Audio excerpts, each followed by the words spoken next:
வணக்கம் macaws. First time Velliangiri மலைக்கு நீங்க போறீங்களா? உங்களுக்காக தான் இந்த வீடியோ கொஞ்சம் லென்த்தா இருக்கும், அதனால ஸ்கிப் பண்ணாம ஃபுல் வீடியோ பாருங்க. ஃபர்ஸ்ட் டைம் வீடியோ பாக்குறவங்க ஃபாலோ மட்டும் பண்ணிட்டு வீடியோவை சேவ் பண்ணிக்கோங்க. உங்களோட எக்ஸ்பீரியன்ஸை நான் உங்களோட ஷேர் பண்றேன். கோயம்புத்தூர் பக்கத்துல இருக்க வெள்ளையங்கிரி மலைக்கு ஒரு நாள் ஃப்ரெண்ட்ஸோட பிளான் பண்ணியாச்சுங்க. கரெக்டா ஈஷாவை தாண்டி தான் வெள்ளையங்கிரி மலையே இருக்கு. அண்ட் உங்களோட வாகனம் எல்லாத்தையுமே அடிவாரத்துல பார்க் பண்ணிடலாம், சேஃபா தாங்க இருக்கு. அண்ட் உள்ள போனோம் அப்படின்னு பாத்தீங்கன்னா மூங்கில் குச்சி ஒன்று வாங்கிக்கோங்க, விலை 30 ரூபாய். உங்க சைஸுக்கு ஏற்ற மாதிரி ஸ்ட்ராங்கா வாங்கிக்கோங்க, ஏன்னா உடஞ்சிடக்கூடாது இல்லையா. அண்ட் உங்களுக்கு தேவையான ஸ்நாக்ஸ் எல்லாத்தையுமே கீழே வாங்கிக்கோங்க, அண்ட் வெளியிலையும் வாங்கிக்கனாலும் வாங்கிக்கோங்க. அண்ட் அங்கே வந்து பார்த்தீங்கன்னா அன்னதானம் சூப்பராக போடுறாங்க. நாங்கள் போனப்போ சாம்பார் சாதம், தயிர் சாதம், ஊறுகாவோட கொடுத்துருந்தாங்க, பக்காவாக இருந்ததுங்க. அண்ட் சாப்பிட்டு முடிச்சு நிறைய பேர் அங்கேயே தூங்கி ரெஸ்ட் எடுத்து மலையேற ஆரம்பிச்சிட்டாங்க. இங்கே தான் செக் பண்ணுறாங்க, பிளாஸ்டிக் பொருள் எதுவுமே அலோ பண்ண மாட்டாங்க.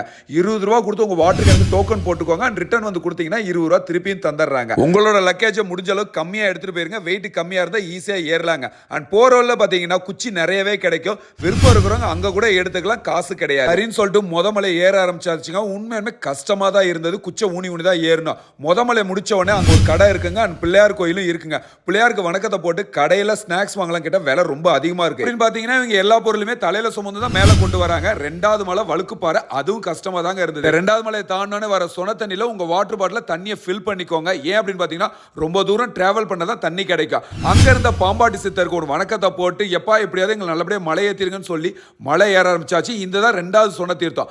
அதுலயும் தண்ணியை பிடிச்சி உண்மையான கஷ்டப்பட்டு ஏறி மூணாவது மலைக்கு வந்துட்டாங்க. பிளசண்டா இருந்தது, அந்த இடம் பார்க்கறதுக்கு செம்ம வைபா இருந்தது. அண்ட் எங்களுக்கான சோதனை காலம் இதுதாங்க. கரெக்டா சாயந்தரம் 6 மணிக்கு இந்த இடத்துக்கு வந்துட்டோம். மழை பிடிச்சிருச்சுங்க, சரியான மழை. அதுல ஏற்பட்ட எக்ஸ்பீரியன்ஸ் இப்ப நான் சொல்ல போறேங்க. மழை பிடிச்சனால பக்கத்துல இருந்த ஒரு கடைக்குள்ள தஞ்சம் புகுந்துட்டாங்க. சரியா நைட்டு 1 மணிக்கு நடக்க ஆரம்பிச்சோம். செம குளிர். அந்த குளிர்லாம் பொருட்படுத்தாம நாங்க கொண்டு போன டார்ச் வச்சு தட்டி தடுமாறி மேலே ஏற ஆரம்பிச்சாச்சுங்க. அங்க சுக்கு காப்பி கிடைக்குது, விலை 30 ரூபாய். சூடா இருந்தது, ட்ரை பண்ணி பாருங்க. அப்படியே தட்டி தடுமாறி அங்க இருந்த ஆண்டி சுனை தீர்த்தத்துக்கு போயாச்சுங்க. நைட் டைம்ல ஒரு குளியலை போட்டு அப்படியே நில வெளிச்சத்துல அப்படியே பார்த்தோம் அப்படின்னு மெய் சிலிர்த்து விட்டது. அங்க இருந்து அப்படியே தட்டு தடுமாறி 7வது மலையை நோக்கி பயணம் செய்ய ஆரம்பிச்சாச்சுங்க. இங்கதாங்க பல நாள் கனவு, எப்படா இங்க வருவோம்னு நினைச்சோம் பாத்தீங்களா. அங்க வெள்ளையங்கிரி ஆண்டவரை பார்த்தாச்சுங்க. நாங்க சாமி பார்க்கும்போது நைட்டு 3:30 மணி, வர மனசே இல்லை. இருந்தாலும் குளிர் அதிகமா இருந்ததுனால கிளம்பிட்டோம். தட்டு தடுமாறி இறங்கும் போது ரொம்ப கவனமா இறங்கணும்.